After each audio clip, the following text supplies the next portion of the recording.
Olá, meu querido, minha querida, sou Irene Nohara. Nós tivemos 2 vídeos, um que fala sobre a vida do Maquiavel, outro que fala sobre a obra O Príncipe, que eu convido você a ver o vídeo. Mas esse aqui a gente tem um quiz interessante, porque tem muitas pessoas que fazem leituras equivocadas da obra do Maquiavel, principalmente nos seus principais conceitos, e eu desafio você com 5 perguntas que eu quero saber se você sabe se é verdade ou se é mito. Então vamos lá verificar se é verdade ou se é mito essas ideias que normalmente são correntes do Maquiavel. Ou seja, quem leu, quem não leu, Maquiavel disse ou não disse, defende ou não defende essas ideias que eu vou trazer, vou falar, e você vai parar um pouquinho o vídeo, vai pensar, e aí eu dou resposta para você, tá? Então vamos começar com a primeira questão de número 1.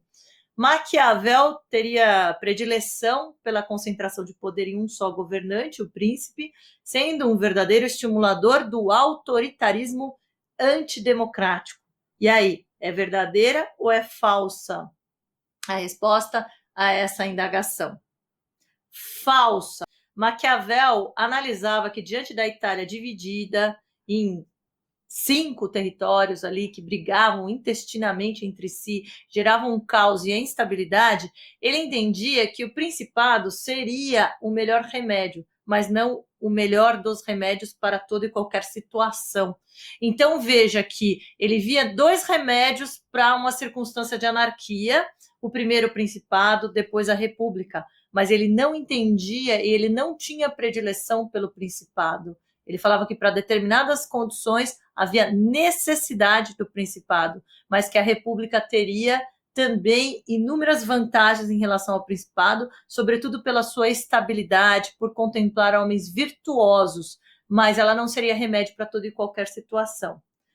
O segundo aspecto que eu quero considerar que está errada dessa questão é dizer que ele estimula todo e qualquer autoritarismo antidemocrático. Isso também, em essência, é equivocado, porque Maquiavel considerava muito o povo quando dava suas sugestões e dicas para o príncipe. Então, ele falava para o príncipe tomar muito cuidado, porque se o príncipe, de certa forma, conquistasse a antipatia geral do povo, certamente que ele cairia. Ele não falava isso para sugerir que o príncipe, de certa forma, acolhesse as medidas e desejos do povo, mas para que acolhesse na medida e necessidade para se manter no poder conquistado. Mas ele não chega a ser antidemocrático no sentido de trazer uma tirania, legitimar um autoritarismo. Gostou dessa primeira? Então vamos para a segunda, vamos ver se é mito ou verdade. Questão de número 2.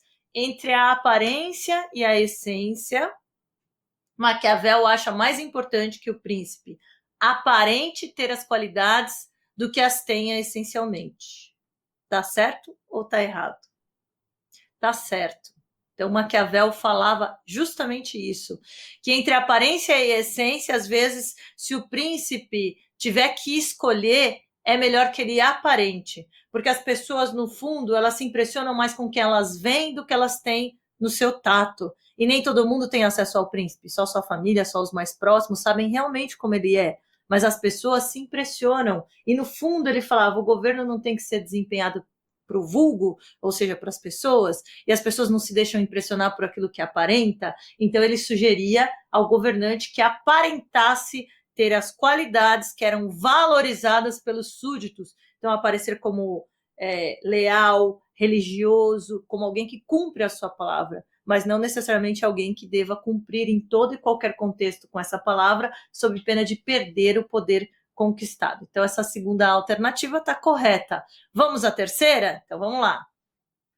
Melhor o governante concentrar todo o bem em um ato público de grande bondade, para que os súditos vejam e o admirem, fazendo o mal aos poucos, para diluir a dose do veneno dessa maldade. Maquiavel disse isso?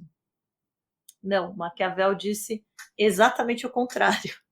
Ele falou o seguinte, que é melhor que se faça todo o mal de uma vez, porque as pessoas, no fundo, se esquecem, né? As pessoas, no fundo, elas são essas pessoas que são ingratas, ávidas pelo poder, que são esquecidas, do que você fazer o mal a conta-gotas. Se o príncipe começasse a fazer o mal a conta-gotas, ele poderia conquistar desavenças. Então, era necessário que ele concentrasse em um só ato a maldade toda.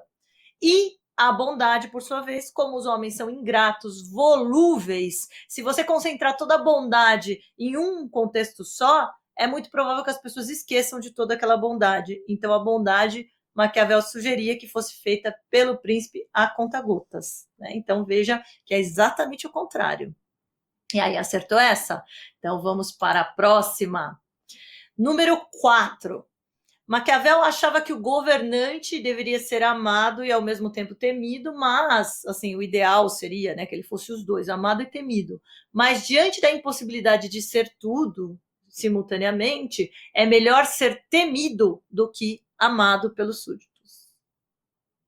E aí? Essa está correta, exatamente isso. Maquiavel falou que o ideal seria que tivesse todos esses sentimentos.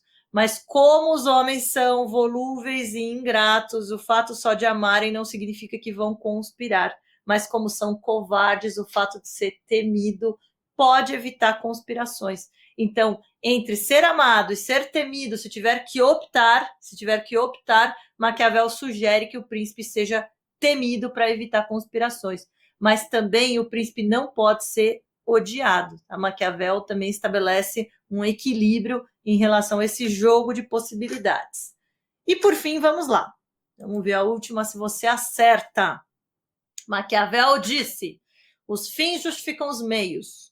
Então, abriu flanco para a utilização desmedida da força e de meios imorais, sendo tudo validamente justificável desde que se conquiste o poder. Essa frase está correta ou está errada? É mito ou verdade?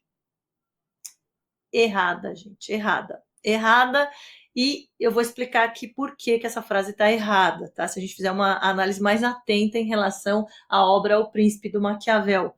Maquiavel não falou explicitamente os fins justificam os meios, a gente pode tirar essa questão de fins em relação à atuação eficacial do príncipe. Então, o príncipe realmente ele tem que conquistar e manter o poder, e é muito importante que ele mantenha, porque as pessoas vão sempre exaltar aquele que tem o poder, segundo Maquiavel. As pessoas realmente buscam exaltar essas pessoas quando vem a possibilidade de poder, glória, fama. Mas, de outra sorte, veja só, isso não abre flanco para a utilização desmedida da força. Então, Maquiavel se inspirava na prudência romana e queria um equilíbrio. Maquiavel queria que o príncipe tivesse a percepção do momento de agir e utilizasse a menos pior das decisões diante das circunstâncias. Então ele não justifica, não é vale tudo. Se o príncipe tomar certas decisões equivocadas que provoquem ódio da população, o príncipe vai cair. Então não é tudo validamente justificável para que se conquiste o poder. Na verdade, não é só a conquista do poder que é relevante, é a manutenção desse poder. E daí você tem que pensar no povo, como que ele vai te receber, nos nobres, como você vai agradar os nobres, nas circunstâncias concretas, quais são os meios que você vai empregar. Não são sempre os mais honrosos.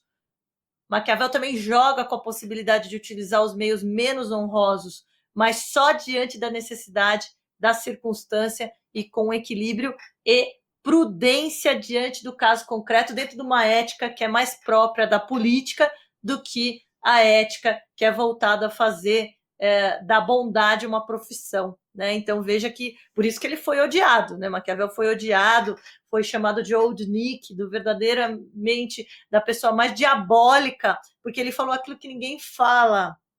Ele falou aquilo que ele tentou observar a partir da sua metodologia da Veritae Effettuale e dizer o que funcionou e o que não funcionou para os governantes. Não o que é bom, o que é ruim, mas o que determinado governante fez historicamente que fez ele manter o poder e o que o outro, mesmo que excelente, perdeu o poder porque não se ateve a essa questão humana, né? Então, é interessante, né? Espero que você tenha acertado. Se você não acertou, errou várias, eu convido você a assistir os vídeos anteriores, em que eu faço uma explicação breve em relação à análise das principais ideias da obra de Maquiavel, que se transformou efetivamente num clássico da ciência política. Espero que você tenha gostado, que você esteja atento a essas obras clássicas e a gente se vê num próximo vídeo. Um grande abraço.